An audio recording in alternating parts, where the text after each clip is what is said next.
What's up, you guys? Welcome back to my YouTube channel. Today's video looks a little different than I think any other video I've ever made on this channel, considering I have Legos laid out in front of me and I'm sitting on the floor of my new apartment. Welcome. First video I've recorded in here, so it's pretty sick, but just want to come talk with you guys in video format because I feel like it's been a long time, and what better time than while I'm building Legos and chatting. So let's get to it.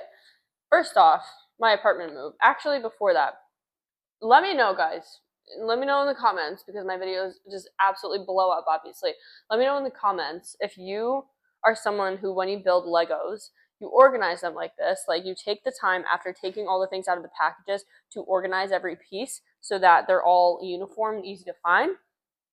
Ew, I just like spit. If you do that, or if you just raw dog full send, look for the things individually in each package as you go. Let me know, because I've done both. I've been an avid Lego builder my entire life. I have a rip-off Lego Death Star. I have Lego Cantina. I have the ISS. I have the solar system. I have a couple other ones.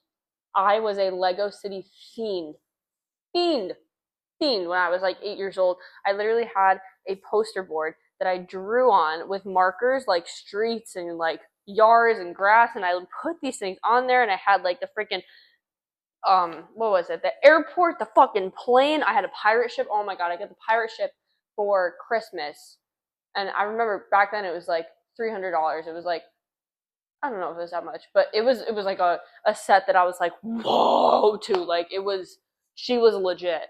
And I remember being so excited to build it on Christmas Day, and I like didn't even this is so younger child coded. I like was so sad that I had to wait like hours and hours and hours after getting it to be able to build it. But like, oh my god, Legos are just like a staple of my life. I'm looking at another Lego set that I had in college. I have the little mini set of Anakin and Obi-Wan fighting. I have like Lego flowers. Lego literally needs to sponsor me at this point. Lego, listen up, because your girl could literally talk about you all day. So anyways, let me know which Lego person you are. And let me just double check this is recording, because I'm going to be really pissed off if it's not. Oh. Okay, we're good. And I also need to check if, hopefully this mic doesn't die, because I haven't used these in a while. Because I feel like it made me sound like I was in a fishbowl. It's not cute. They're not great. And I mean, I paid what? They were cheap. I got a cheap set of them. I don't even know where half of them are at this point, especially in moving things around and like all my like podcast setup and my video equipment stuff, which isn't extensive, but it's just like all these niche little things that I have to take here and find a place for, which is like so exciting, but it's just like, oh my god. So we can get into talking about my apartment. And maybe I'll put together about 3 Lego pieces in all the time that I'm talking, because God knows that I can yap. But anyways, this apartment move has been so exciting. It's been a very long time coming that I have wanted to move out. And if you guys have been keeping updated with like my page and everything, you would know that like this has been a long time coming, and I've been waiting for a very, very, very long time. And the way I got this apartment is literally insane. Like, I couldn't make this shit up if I tried. Like, I randomly had the urge to call on the exact day that this place became available, and it's a place that, you know, does not have availability often by any means whatsoever. So it was genuinely just crazy. But it's been something I've been looking forward to for a very long time, and I feel like I knew going into it that I wanted to, you know, make the most of the move and be present and enjoy it and embrace things and not try to make everything perfect. And let me tell you guys, it is one thing to have that intention. It's one thing to wish for that. It's one thing to logically know better and like know what's good for you or what you should be doing or like the best way to be thinking about things. And it's a completely different thing to actually go through and experience something, because in the process of moving, I like didn't even really think about it. I kind of just got myself swept up in this rhythm of like, okay, as soon as I got my keys, which is like in the middle of the work week, as soon as I got my keys, I have to take all of my free time outside of work and use that to set up my apartment because I have my apartment now. I want to bring everything, I want to set everything up. Like, I want to get all, like, I just want to bring all my stuff from my house here. Um, and it just turned into literally a fucking self-imposed marathon. Like, no one was forcing me to do this. Is this apartment going anywhere? Is it gonna stand up and walk away? Like, get up on two legs and leave? No. Like, I am the person who's leasing this apartment. Like, I it's not going anywhere. Literally, there is absolutely no rush, which is why going into it, I was like, oh, I want to be present, I want to appreciate it, I want to enjoy it. And then I decided to go fucking sicko mode for literally the next like week after I got my keys. So I get my keys, and then for basically the next 3 days, because like I said, it was on a Wednesday, it was like middle of the week, I was moving stuff basically in all of my free time after work, and didn't even sleep there those first nights. So it's just a lot of driving back and forth. And then first night I slept there was over the weekend after moving in the big stuff, getting my bed delivered, setting up the Wi-Fi, like all the logistical adult things that you don't have to think about until you move out and until you like actually are properly paying for everything on your own and setting everything up and making sure all the utilities are in your name and you got everything right and you're not doing anything, I don't know, making sure everything's set up. It's a whole process. So there has been a lot going on, like a lot with this. And amidst all the craziness, I feel like I've still done a good job of being present, but definitely in those first like five days, I caught myself being like, okay, hold the fuck up. We don't need to rush right now. There is legitimately no rush. There's no reason for me to be going so crazy trying to make everything perfect. Absolutely none. Like, why am I doing that? Why am I doing that? This is such a beautiful experience. This is something that I've been looking forward to for so long.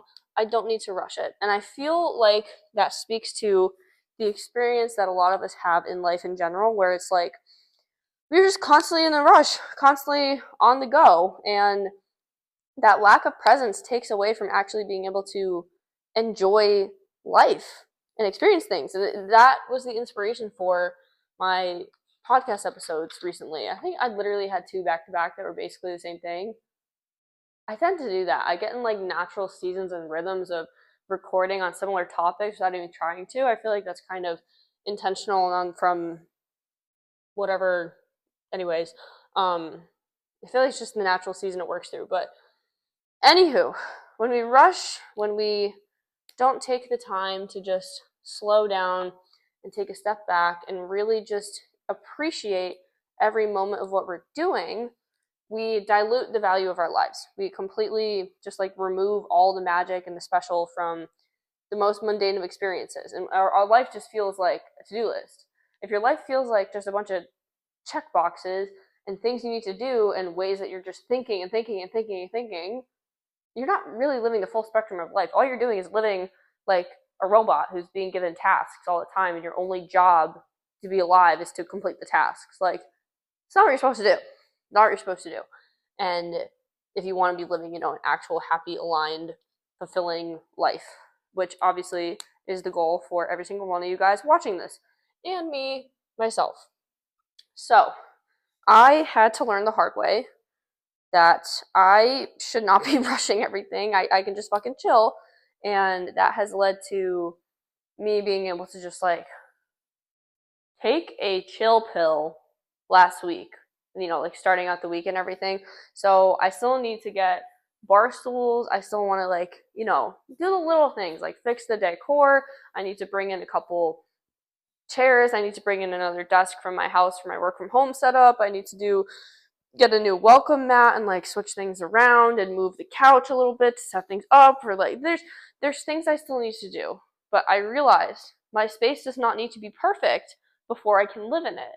And like, I have things here to survive. I have things here that are going to get me by. I'm completely fine. I can still live here happily with every single thing that I could ever possibly need and not be like so worried and keep myself up that like, but the welcome mat's not there. But I don't have my work from home set up. Like, you don't need to have this complete perfect list of everything done in order for you to feel like it's your home. That's what I had to learn. And that is how I've been living the past week or so, and it's felt really good. I also went on a first like big ski trip of the year. Finessed through my alma mater college, because as alumni we can still kind of finesse and go and get a good deal to this mountain in Vermont. But freaking heck, this monstrous snowstorm. Hold the fuck up. What am I doing wrong? Why is there a gap? Oh, that's why I used the wrong size. This monstrous storm completely demolished basically the whole trip, because we got there Friday early in the morning. Like, I took the day off Friday. We left at like 5 in the morning. Skied that day. It was nice. Conditions were good. Like, the weather wasn't super cold. I wanted to make sure it was still green. Everything was fine. Great.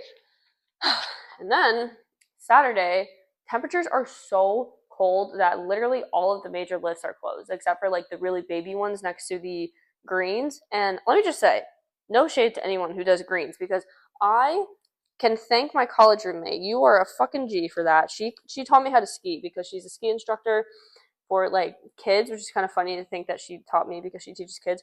But she's a very good skier. She skied her whole life. She actually taught me how to ski, and over the past like 4 years, I've actually learned how to actually ski and survive being on mountains without feeling like I'm going to die. Because as someone who's played soccer my whole life, I never skied before that. Like, high school, college, the first time I ever tried skiing was traumatizing, and then my roommate actually helped me learn like the next year. But I never skied because it's a lot on your knees, and especially being a soccer player, like the biggest fear that I always had was tearing your ACL, because I know when you tear your ACL, you're out for 9 months. And 9 months basically means that any other sport that you're playing overlaps. Like, if you're a multi-sport athlete, and I played 3 sports, I played all year round, and in the summers, like, I was not risking shit. I was not risking shit for tearing anything, for fucking anything up. Like, oh my god, absolutely not. So I never skied before, and let me tell you, being an adult learning how to ski, especially as someone who's athletically inclined, like, put me in any standard athletic setting except basketball, and I'm very natural. It comes very naturally. It's very easy for me, and I'm not saying that to be an asshole. Like, it's just a fact. And it's what makes it so frustrating then when you are a grown ass adult and your friends say, "Oh, let's go skiing." You say, "I've never been on skis my whole entire fucking life." But you know what? Sure. You literally feel like, what is the visual that I'm trying to get? A giraffe on ice skates. You feel like a giraffe on ice skates, and you are just absolutely miserable because you see these little shits, respectfully, these little shits, these little 3-year-olds flying past you on about 2-foot skis, which are just nearly short of the size of your skis because you're new, so you have shorter skis. Obviously joking, but these kids are flying past you, and everyone knows how to do things, and like, your mental state is questioned, and you literally just reach absolute rock bottom on top of a mountain. How ironic.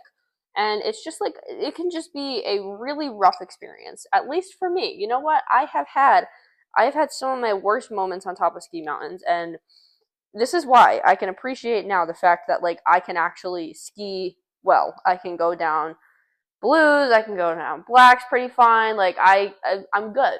I'm good. I'm settled. I feel safe. I look at trails that I used to be so scared of, and I like was doing them without even batting an eyelash, because the mountain that the mountain that we went to is actually the one that I was most traumatized on. We went down. Oh, this is a little story. I'll just go on a tangent. We went down this trail. My friends at Smugs, the mountain we were at, they say, "Oh, Reagan, no, you could probably do the top. You should try it. Let's go all the way to the top, like the very top." Obviously, harder trails further up you go usually, or just like, the top is just like the final boss. And I was like, I don't really know if I want to go to the top. They're like, no, you're gonna be fine. Oh, okay, great. this is another thing if you are a new adult skier. You don't want to hold up the group. I would rather freeze on my own than suffer the embarrassment of being the only person in a group who doesn't know how to ski. And everyone else around you who knows how to ski is like low key being like, oh my god, this is so annoying. I don't feel like waiting for her. Like, I'd rather off myself and I'd rather these people just leave me alone. So, I didn't want to be the odd one out. I didn't want to hold anyone else back. I didn't want anyone to feel bad. So I said, you know what? Fine. I'll try the top. If you really think I'm going to be fine, you really think I'm going to be okay, I'll go to the top. Yeah, sure. Great. We're going. Fucking hell. One of my closest friends from school. We're going up the lift. And of course, going to the very top means it's going to be cold. So we rise further in elevation. There are 35 like poles. It's a really long lift. And I'm sitting next to one of my friends. The air is just getting colder. Like everything is just becoming more ominous. We're going into the fucking clouds. Like, I'm still a pretty new skier, but like getting better, but like not really super confident. And I asked one of my friends, I'm like, hey, you think I'm gonna be okay up here, right? And he was like, maybe. Maybe. My entire sense of safety is relying on a maybe. Are you joking? Are you joking? I'm on the lift. I can't bail out now. It's so traumatizing too. Oh my god, it's fucking miserable. So we get to the top. We have tried to map out a whole path that seems like the easiest way down, right?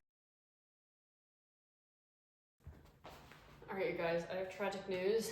I realized my mic stopped recording like halfway through my last video, and I went back and saw where it cut out. And I was just in the middle of explaining that we go to the top of the ski mountain. So I'm gonna resume the story. I talked about a lot of other stuff, which makes me sad. I literally built this whole fucking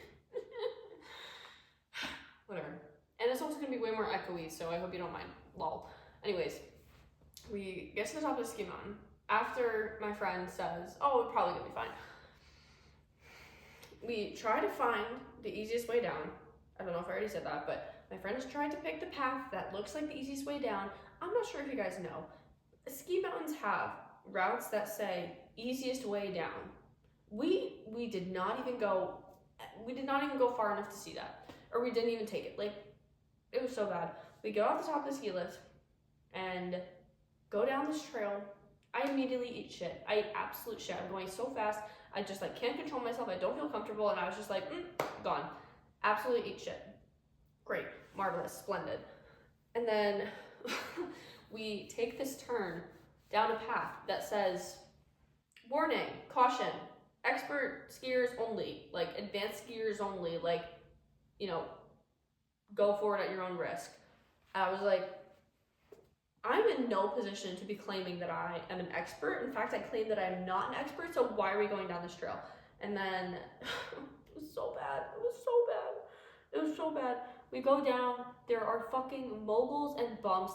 This trail is so skinny, so I can't like do my wide S's and have control and everything. Like, it was horrible. We get to multiple parts. None of us know where we're going. We get lost at one point. We get to a point that looks like a freaking black diamond. I literally took off my skis and I sat on my ass and I just like went down the trail on foot, because I was like, if I try to do this, I'm literally gonna die. Like, I fell literally 3 times.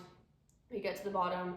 My roommate literally had to like, me and one of our other friends didn't pick up enough speed to go back on this really long route that gets us back to the condos, because like that's the only way that you could ski back. So she's like, you know, she's been a ski instructor, she skied her whole life, so she was okay. But she was like, I was holding onto a pole, our friend was holding onto another one, and she was just like skating, like getting us forward on this flat ground all the way back. It was just like, it was really bad. So anyways, I think I cut off at this part too, which is really unfortunate. But on day 2 of the ski trip this past weekend, it was so cold out that they had like the big lifts closed. So all we had to do was the green runs. And like, you know, now as someone who has seen both sides of like not being able to ski and being able to ski, I can appreciate the greens. I can respect them.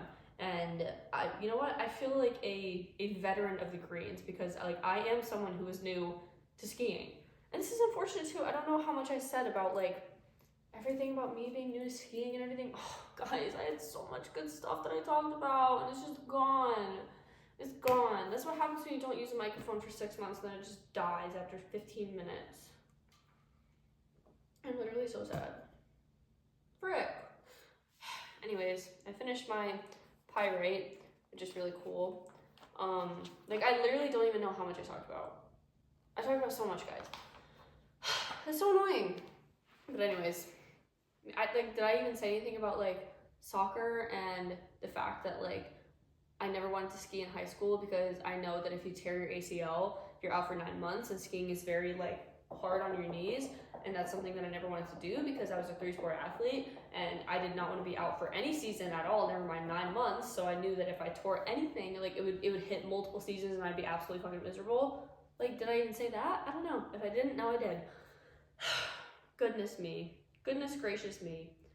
But anyways, being in this apartment has been so beautiful that, oh, I didn't even say.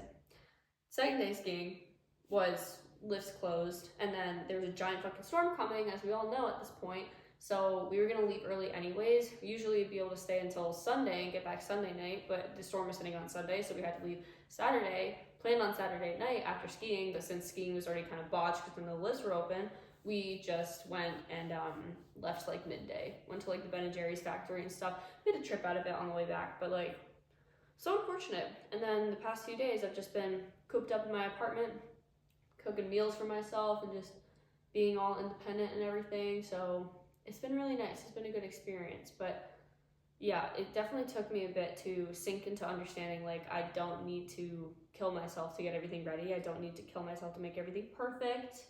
I don't need to rush. I don't need to go all crazy trying to be like, get everything done at the same time for no reason. Like, there really is just no point to it because I want to enjoy my time here. I want to appreciate every moment, and like, I don't know, I just want to be fully present. I just want to be here with it. Now you guys can see me put the pyrite on top. I don't think it matters which way up. Guys, I did it! Why does it look weird? Oh, I did it, y'all. But anyways, something I was talking about as part of the last fucking 15 minutes of the video that just died, that's literally so annoying, was how I kind of want to, like, see how I see things changing, or like how I want to change things for social media. So I know this is cut off. I have talked about this before, but I always have felt like I had a really big purpose, like a really, really, really big mission here. And I always knew that I was going to do something that was like really big, that would impact a lot of people, and like I would have a big presence like in the world. And I don't say that as like an egotistical kind of thing. I mean, I feel like you can kind of sense that. It's more just like a duty and a mission that I have known, that I've carried my whole life. And I know that might sound a little crazy, but it's true. Like, literally I've known since I was a child that like I was made for something bigger. And I like have been exploring, you know, I don't really know exactly how that looks, but I know that social media and posting and sharing my story and sharing my thoughts and everything is very much so in line with the first steps of that. And this year, like, I really feel like being in this apartment, having entirely my own space, like paying for everything on my own, doing all the adulthood things, like literally furnishing this whole place, like paying for all of my bills, paying for this roof over my head with like hard-earned money that I provide for myself, like all of that is so liberating and allows me to be so uniquely like in my own energy and space. And I feel like this spaciousness allows me to be able to create more freely and share more of myself. And that's something I really want to do this year, is like share more authentically, because I share authentically already. Like, I'm not hiding anything. The way that I talk here is the way I talk to anyone else, and that's never going to change. But I think this was cut off too. Frick! I didn't even show you. Like, if I did already show you, I'm sorry. But this is the Lego set I'm building. It is Lego Minerals Gems. So this is pyrite that I just finished. I'm not going to start another one because now I'm freaking demoralized by the fact that the microphone died still. What the frick? But anyways, like, I am an absolute nerd for rocks and minerals. Like, I love geology, I love earth science, I love environmental science, I love astronomy and astrophysics, I love natural sciences.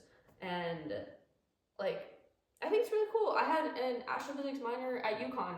Like, I went to college and I, studied mechanical engineering, but I added on an astrophysics minor because like I just love it so much and I wanted to study it and learn more about it. But I don't know about anyone else with a minor. I like feel weird saying it. It feels extra to be like, mechanical engineering was my degree, but I had an astrophysics minor. You know what I mean? Like, it just feels a little like hoity-toity. But at the same time, did I not sacrifice my mental sanity, take 6 STEM classes in 2 semesters, already being president and captain of club soccer, which is basically the workload of another class? Did I not do all of that to get this minor just for me to say a few years later, like, not even talk about it? Bitch, no the fuck I didn't. Like, I don't say it loud and proud. I have an astrophysics minor. But these little things about myself that my friends would know, like, I don't know, the fact that I do random handstands all the time, like, me having a PC, or like always having like fireplaces playing from YouTube, like all these little like niche quirky things about me that I feel like my friends know. Like, I want to share that side of myself online, and I feel like I've had this self-imposed pressure to like fit an external mold that I've thought about in terms of my presence online and being more of a mentor, or having this angle of like, sharing advice, which has all been true and all been authentic.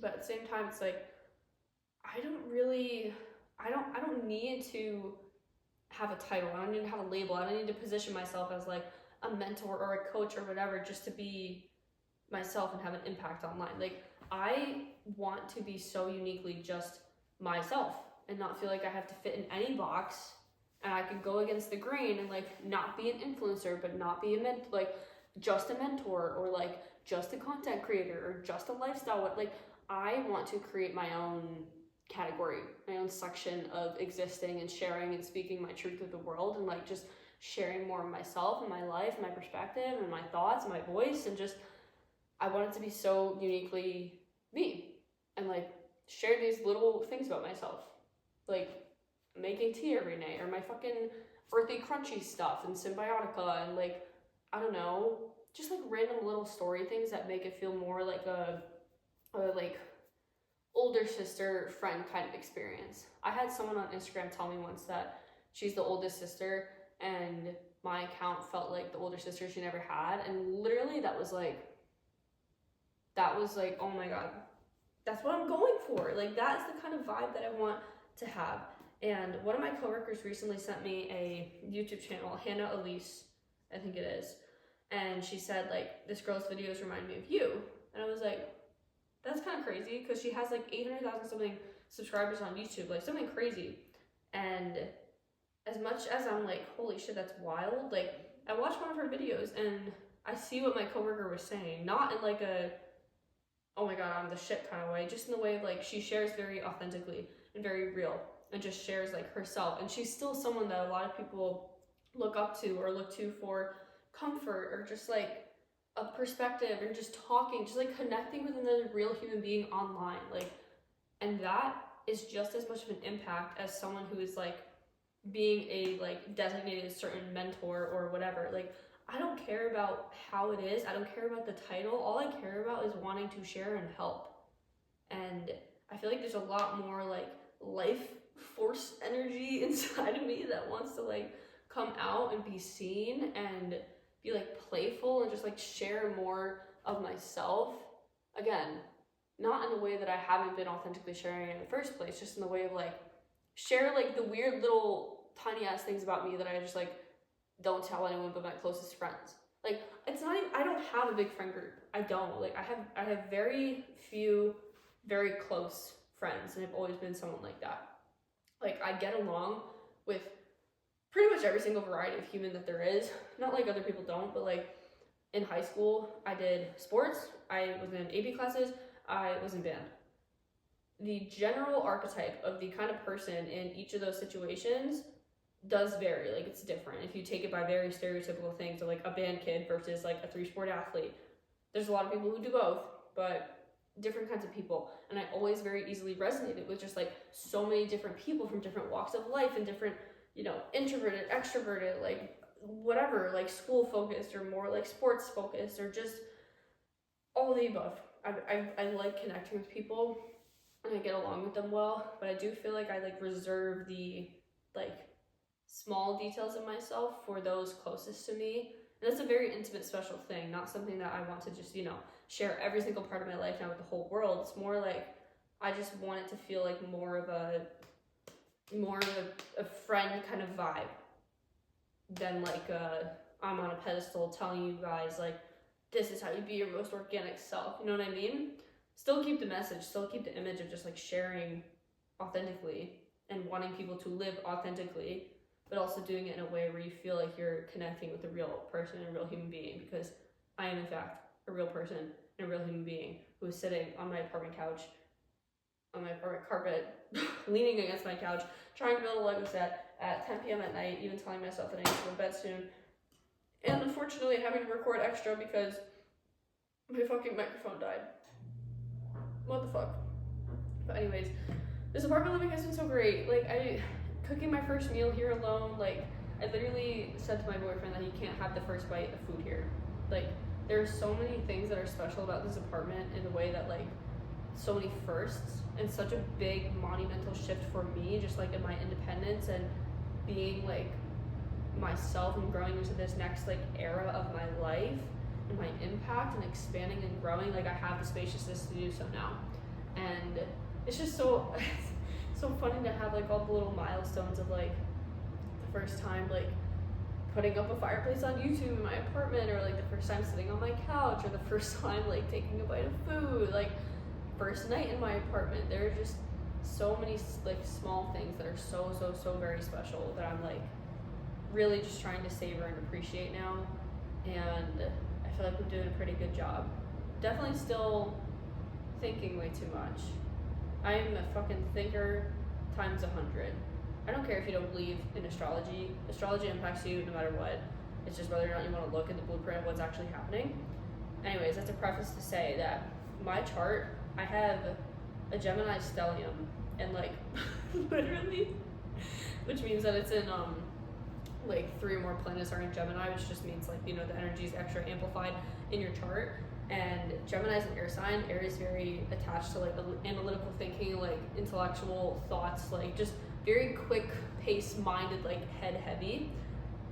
On top of that, like 2 out of my big 3 air signs, and just like every part of my chart and my makeup and just like every single thing, like it's all just like air and like intellect and mind and mental stuff, and just like very non-committal, just like not scattered in a bad way, just like very like fluid movement, a lot of moving parts going around. That makes it hard for me to like feel grounded sometimes. And I'm not saying that because the stars said that it's hard. I'm saying it because like my whole life I've been like this, where I don't sit still, I'm moving around all the time, and sitting still, calming down, relaxing my mind, being in my body, being present is something that I'm actively learning and trying to do.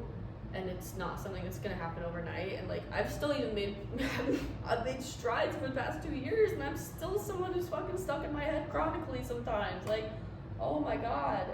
But I think that's something else is gonna change this year, is actually being able to embrace more joy and pleasure and like experiences where I feel like I'm not in my head and I'm just like in my body, appreciating and enjoying life. And I feel like there's more to come from that here. So I think I'm gonna leave this video at that. Basically just me rambling about everything and then getting cut off, which makes me really sad, but hopefully this is still entertaining. And if you guys want to see my plant, I can show you my plant. I named him Benji, and then I'll let you guys go. Oh.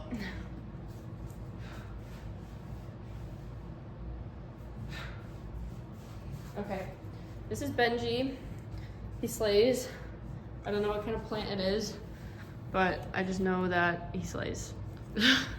Full transparency, I got it from IKEA, and I saw him and I was like, this thing is definitely sad, sitting in this like LED nasty ass jank lighting, like overhead lighting, in this little thing, just like half a thought near the checkout, I was like, he needs a home. So I picked him up and I brought him home, and now he lives with me. So, my best friend.